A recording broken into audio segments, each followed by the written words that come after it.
मोठी खळबळ माजवणारा निर्णय समोर आला आहे। अजित पवार गटातील महत्त्वाचे नेते आणि राज्याचे कृषी मंत्री माणिकराव कोकाटे यांना नाशिक जिल्हा न्यायालयाने 2 वर्षांची शिक्षा आणि 50,000 रुपयांचा दंड ठोठावला आहे। 1995 मध्ये कागदपत्रांची फेरफार आणि फसवणुकीच्या आरोपांवरून हा निर्णय देण्यात आला आहे। या निकालानंतर राज्याच्या राजकारणात मोठी खळबळ उडाली असून समर्थकांमध्ये नाराजी तर विरोधकांमध्ये उत्साहाचं वातावरण दिसून येत आहे।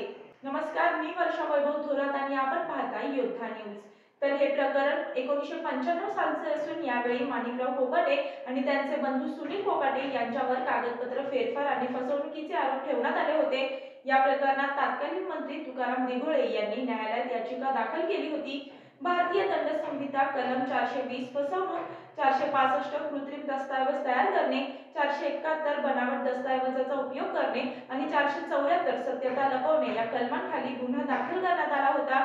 या खटल्याचा निकाल तब्बल 29 वर्षांनी लागला असून न्यायालयाने माणिकराव कोकाटे आणि त्यांच्या भावाला 2 वर्षाचा कारावास आणि 50,000 रुपयांचा दंड ठोठावला आहे।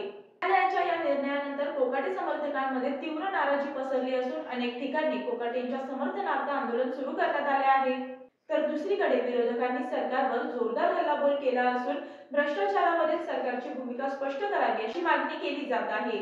यासोबतच कोकाटेंच्या समर्थकांनी हा निर्णय राजकीय सूडबुद्धीतून घेतल्याचा आरोप केला असून लवकरच उच्च न्यायालयात अपील दाखल करण्याचा निर्णय घेण्यात आला आहे। हा निकाल लागल्यानंतर राजकीय वातावरण आणखी तापले असून महायुती सरकारवर प्रश्नचिन्ह उपस्थित केले जात आहे। तर अजित पवार गटातील एका मंत्र्यावर ही कारवाई झाल्याने राष्ट्रवादी काँग्रेसचे नेते गोंधळात सापडले असून यावरून आता भाजप आणि शिंदे गटाची भूमिका काय राहील याकडे सगळ्यांचे लक्ष लागले आहे।